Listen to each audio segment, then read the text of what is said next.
States Secretary of Defense, the Honorable Lloyd Austin.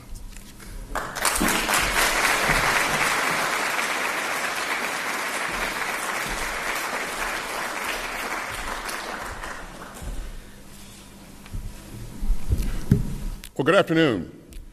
Thanks for welcoming me back to Kyiv and to this proud academy. Director Udovenko, I'm very grateful for those generous words. And speaking of outstanding diplomats, all Americans should be proud of our tireless and fearless ambassador, Bridget Brink. Ambassador, thanks for doing the tremendous work.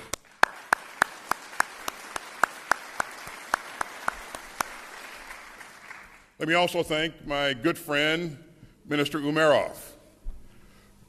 Rustam, thanks for that very kind introduction and for your tremendous service to your country. Ladies and gentlemen, it's a great honor to be here with you today. I'd like to talk today about Ukraine's just war of self-defense and the road ahead. I'd like to start by echoing the words of President Kennedy in his historic 1963 speech in Berlin. There are some who say that they don't understand or say that they don't understand what is at stake between the free world and an aggressive tyrant like Putin. And I say to them, let them come to Kyiv. There are some who say that both sides are to blame for Putin's war of aggression.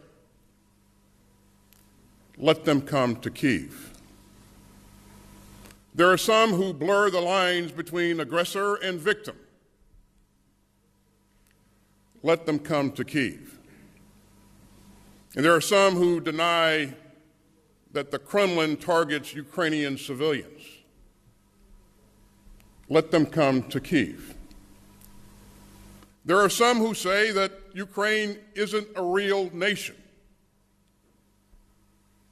Let them come to Kyiv. And finally, there are some who claim that Ukraine lacks the courage to prevail. Let them come to Kyiv. Ladies and gentlemen, let us never forget how this war began. For years, Putin had harassed and assaulted the independent nation-state of Ukraine. And on February 24th, 2022, Putin crossed the line into an all-out invasion. And the Kremlin started the largest war in Europe since World War II. Now, Putin's war of choice poses fundamental questions to every government and every person who seeks a decent and secure world. And so I ask today, do rules matter? Do rights matter? Does sovereignty matter? I believe that they do. President Biden believes that they do, and every free citizen of Ukraine believes that they do. When the largest military in Europe becomes a force of aggression, the whole continent feels the shock. When a permanent member of the UN Security Council tries to deny self-rule to more than 40 million people, the whole world feels the blow. And when a dictator puts his imperial fantasies ahead of the rights of a free people, the whole international system feels the outrage. And so that's why nations of goodwill from every corner of the planet have seen and have risen to Ukraine's defenses. And that's why the United States and our allies and partners have proudly become the arsenal of Ukrainian democracy. America's values call us to stand by a peaceful democracy fighting for its life. And America's security demands that we stand up to Putin's aggression. America's security demands that we stand up to Putin's aggression. Ukraine matters to U.S. security for 4 blunt reasons. Putin's war threatens European security. Putin's war challenges our NATO allies. Putin's war attacks our shared values. And Putin's war is a frontal assault on the rules-based international order that keeps us all safe. Now, this invasion hasn't gone the way that the Kremlin planned. After 970 days of war, Putin has not achieved one single strategic objective. Not one. President Zelensky didn't flee, Kyiv didn't fall, and Ukraine didn't fold. Instead, Russia has paid a staggering price for Putin's imperial folly. Russian forces have suffered hundreds of thousands of casualties since February 2022. And according to the Center for Strategic and International Studies, Russian losses in just the first year of Putin's war were more than Moscow's losses in all of his conflicts since World War II combined. And Russia has had to dig so deep into Soviet stockpiles that it's attacking Ukraine with tanks from the time of World War II. And Russia has squandered more than $200 billion to sustain its invasion. And Russia has given up untold billions of dollars more in previously anticipated economic growth. Now, Ukraine has suffered terribly at Putin's hands. Since February 2022, according to the UN, Russian forces have killed more than 11,000 Ukrainian civilians in verified civilian casualty incidents. And that includes more than 600 children. The UN says that Putin's forces have bombed more than 250 Ukrainian schools and hospitals. And they've wrecked treasured sites of Ukrainian history, culture, and memory. But the Kremlin's malice has not broken Ukraine's spirit. Ukraine stands unbowed and strengthened. You know, your fight began with soldiers setting tank ambushes on the streets of Kyiv,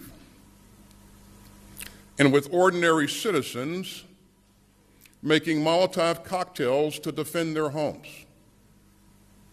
And it continues today with a battle-tested Ukrainian military and security forces, and a roaring Ukrainian defense industrial base. And Ukrainian factories are now pumping out some of the best UAVs in the world.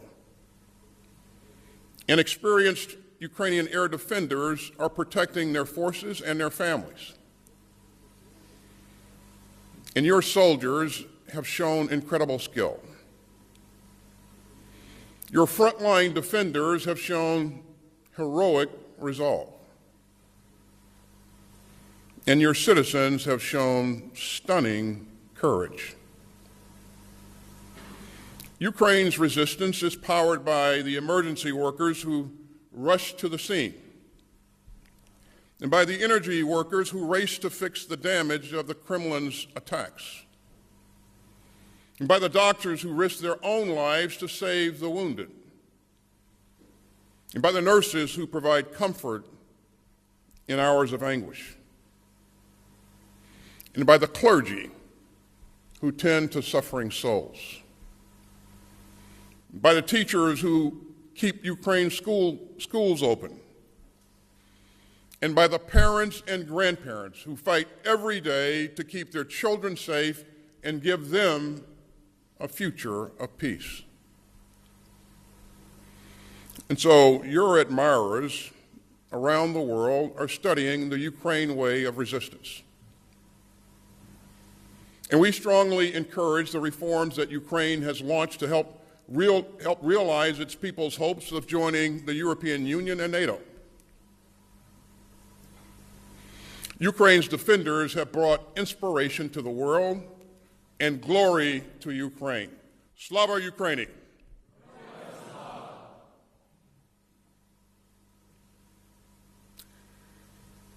Yet this struggle imposes obligations on us all. As President Biden told the UN General Assembly in September, our test is to make sure that the forces holding us together are stronger than the forces that are pulling us apart. And make no mistake, the outcome of Ukraine's fight for freedom will help set the trajectory for global security in the 21st century. Europe's future is on the line. NATO's strength is on the line. And America's security is on the line. So the United States government has moved with urgency and purpose. And we've seen the huge progress that principled diplomacy can produce, the kind of diplomacy taught right here in this academy. Since April 2022, I have been convening the Ukraine Defense Contact Group, a coalition of some 50 countries from around the world determined to help Ukraine fight Putin's aggression. The contact group has met some 24 times now. And I know that Minister Umerov and my other Ukrainian friends refer to the contact group as the Ramstein format, after Ramstein Air Base, where the contact group was forged. And each time that I'm back at Ramstein, I find it moving to look around that long table and to see in human form the global indignation over Putin's crimes, and to see the determined defense leaders from around the world, from Argentina to Australia and from Tunisia to Turkey. And it has worked.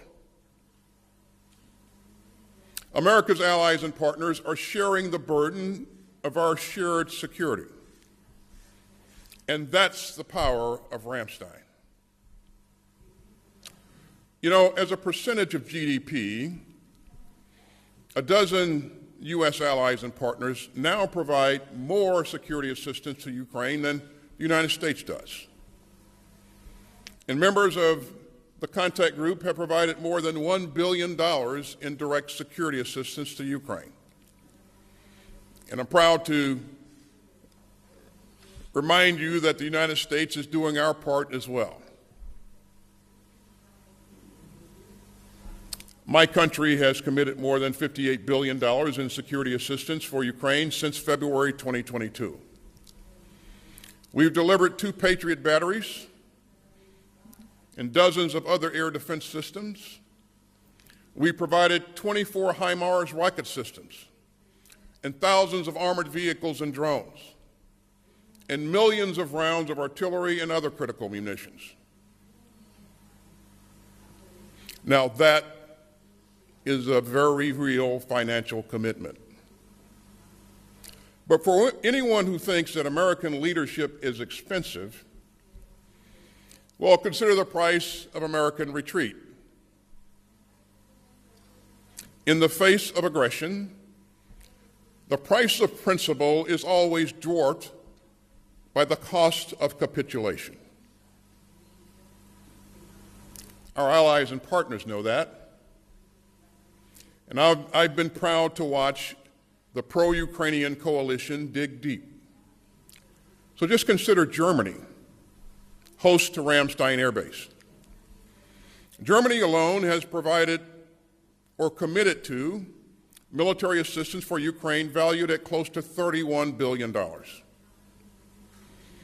And through the contact group and its capability coalitions, Ukraine's friends are now forging an unprecedented, coordinated, 13-country drive to increase industrial production to meet Ukraine's battlefield requirements and to build up the force to deter and repel Russian aggression in the future.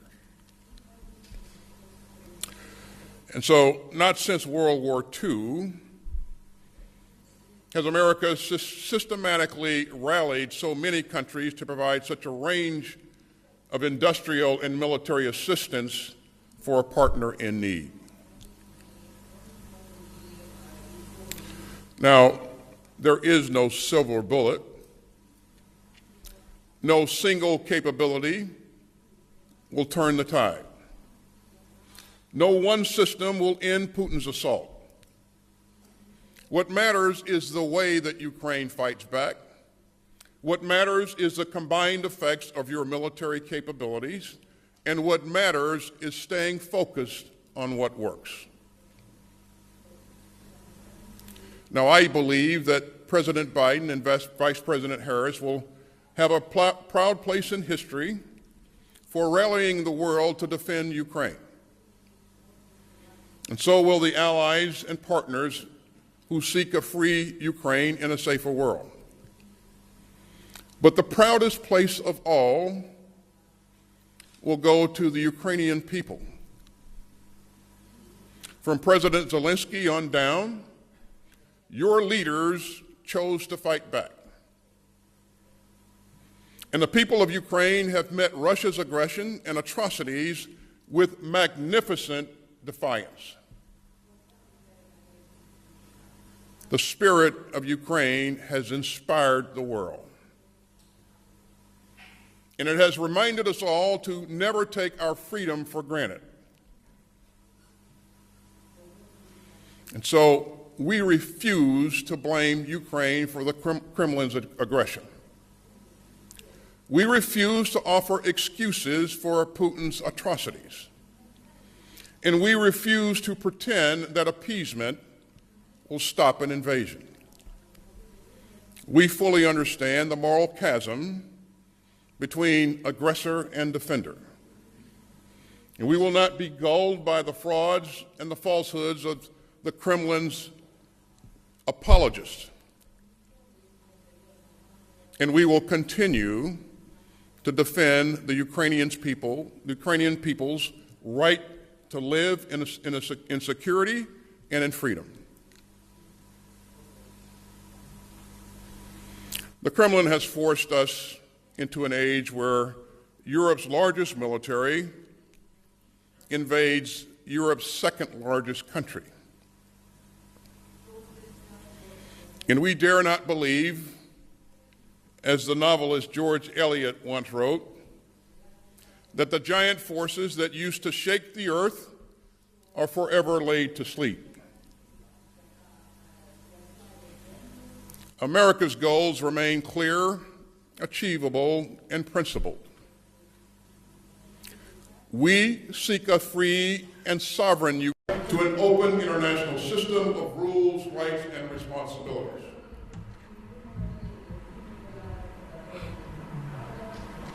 I know that the Kremlin's war is a nightmare from which the Ukrainian people are trying to awake. But we should all understand that Putin's assault is a warning. It is a sneak preview of a world built by tyrants and thugs. A chaotic, violent world carved into spheres of influence. A world where bullies trample their smaller neighbors. And a world where aggressors force free people to live in fear. So we face a hinge in history. We can continue to insist that cross-border invasion is the cardinal sin of world politics. And we can continue to stand firm against Putin's aggression.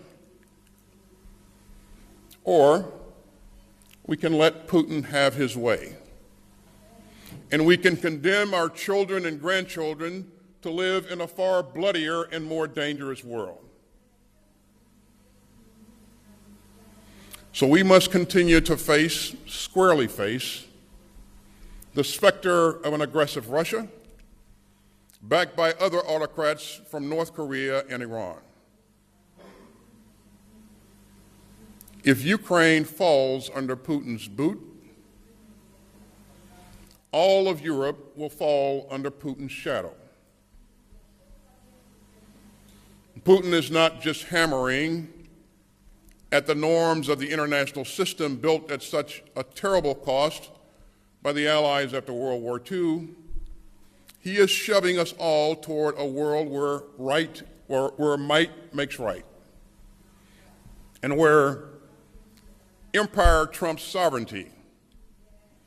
And he is determined to show that his brand of autocracy can outlast the world's democracies. You see, Putin does not just think that his will is stronger. He thinks that his system is better. But he could not be more wrong. You know, few forces are more powerful than a democracy fighting for its freedom. As I have said, peace is not self-executing. Order does not preserve itself. And the principles of freedom and sovereignty and human rights do not uphold themselves. Yes, there is a price to be paid for human freedom, but it is dwarfed by the price that we would all pay for letting aggression go unchecked. So President Biden has chosen the path of mutual responsibility and common security. And we have chosen to share the responsibility of ensuring that Ukraine remains sovereign and free. And make no mistake, the United States does not seek war with Russia. And even as Putin makes profoundly reckless and dangerous threats about nuclear war, we will continue to behave with the responsibility that the world rightly demands of a nuclear-armed state. So the United States will uphold our sworn NATO obligations. The United States will defend every inch of NATO territory. And the United States will get Ukraine what it needs to fight for its survival and security.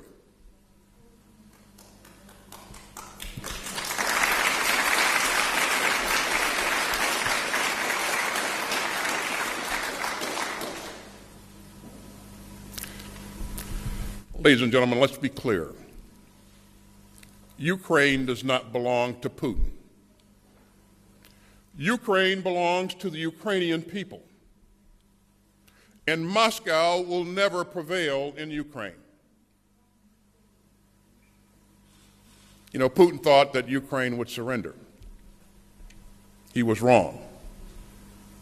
Putin thought that our democracies would cave. He was wrong. And Putin thought that the free world would cower. He was wrong. And Putin thinks that he will win. He is wrong.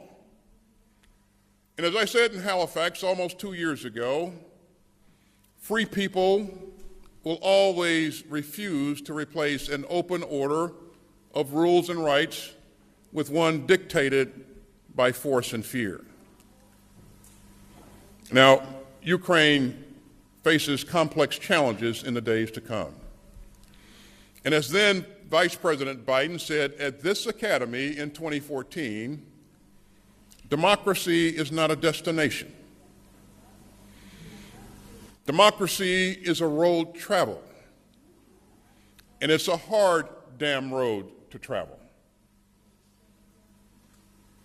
But you have shown the world the moral power of a free people fighting to defend their country. That force can bend the arc of history. Ladies and gentlemen, never underestimate the strategic advantage of a just cause. Never underestimate the resolve of free citizens. And never underestimate the power of a democracy summoned to defend itself. Ukraine has chosen the course of courage, and so have we.